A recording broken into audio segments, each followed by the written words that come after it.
Shalom, bien-aimés du Seigneur.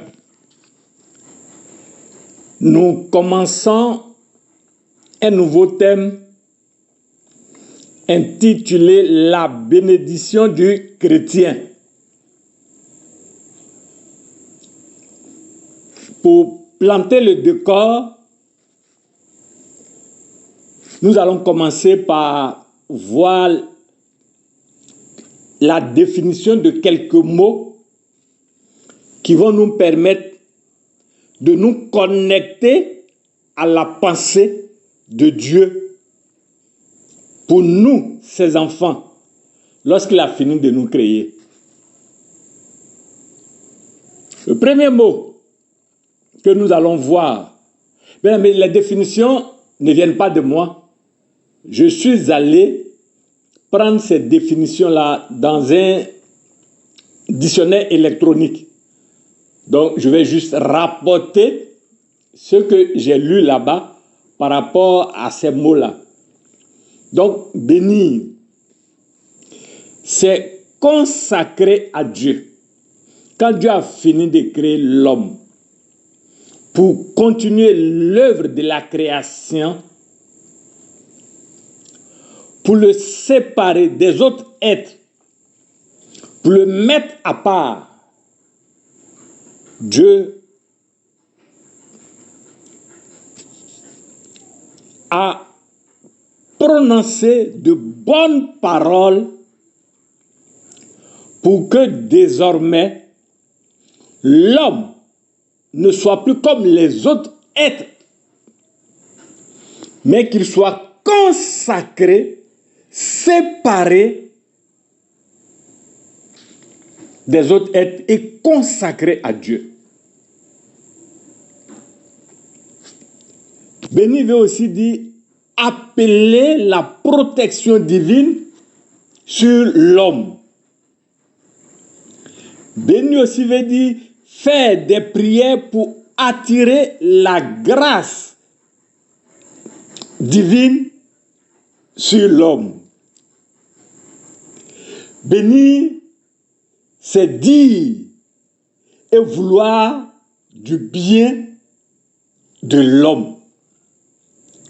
Béni dans la pensée de Dieu, conformément à sa parole, est combler l'homme de faveur et de le faire prospérer. Est-ce que quelqu'un entre dans la révélation?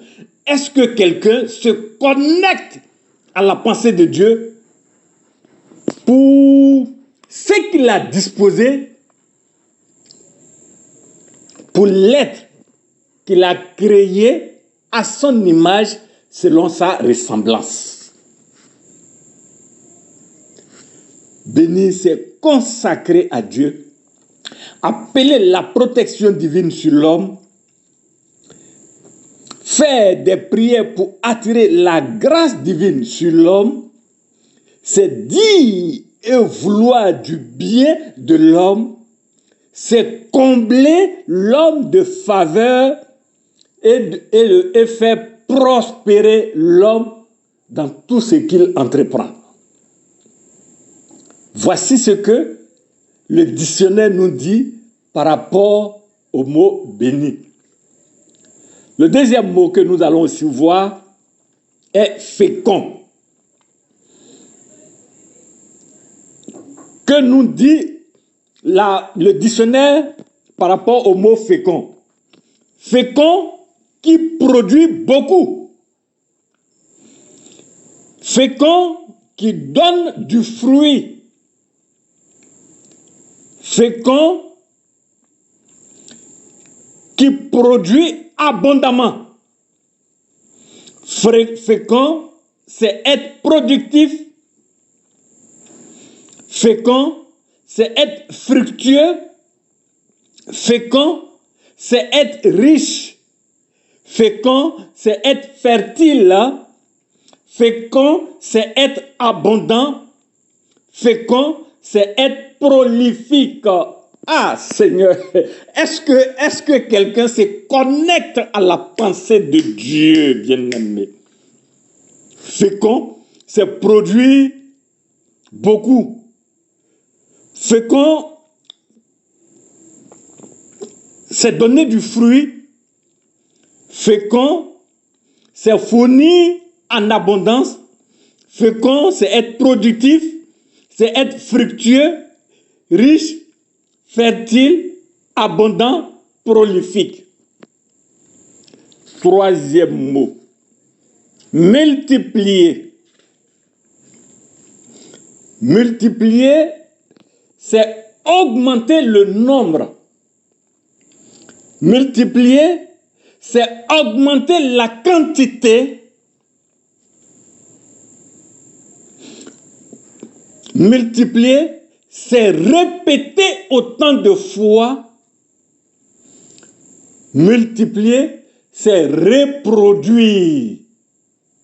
Bien aimé, multiplier, c'est augmenter le nombre. Multiplier, c'est augmenter la quantité. Multiplier, c'est répéter autant de fois. Multiplier, c'est reproduire. Le quatrième mot qu'il nous faut aussi définir est remplir. Le dictionnaire nous renseigne par rapport au mot remplir. Remplir, c'est combler le vide. Remplir, c'est compléter ce qui manque. Remplir, c'est ajouter de nouveau. Remplir, c'est abonder. S'étendre, c'est occuper toutes les places. Bien aimé. Cinquième mot qu'il faut aussi définir est assujettir. Assujettir, le dictionnaire nous renseigne pour nous dire que assujettir, c'est soumettre à sa domination. Assujettir, c'est maintenir sous sa domination. Assujettir, c'est astreindre. Assujettir, c'est se rendre maître. Assujettir, c'est contrôler. Bien aimé. Assujettir, soumettre à sa domination. Maintenir sous sa domination. Astreindre, se rendre maître et contrôler. Nous terminons par le dernier mot qui est dominer. Dominer, c'est commander souverainement. Dominer, c'est avoir une puissance absolue. Dominer, c'est maîtriser.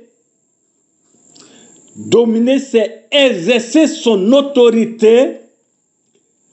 Dominer, c'est exercer son influence. Dominer, c'est avoir de la prépondérance. Dominer, c'est être le plus fort. Dominer, c'est être le plus élevé. Bien-aimé. Voici ce qu'il convenait que toi et moi, avant de commencer cette étude, avant de commencer à parcourir la Bible pour découvrir ce que Dieu a prévu pour l'homme qu'il a créé à son image selon sa ressemblance, il convenait que toi et moi, nous nous accordons sur la définition de ces mots que Dieu lui-même il a utilisés lorsqu'il a fini de créer l'homme, qu'il a établi dans le jardin d'Éden, afin que l'homme continue l'œuvre de la création, afin que l'homme imite simplement Dieu. Parce que Dieu, avant de créer l'homme et de l'établir sur l'œuvre de ses mains, lui-même il a pris le soin pendant 6 jours de faire cela. Donc ce n'est pas quelque chose, je vais dire, d'abstrait.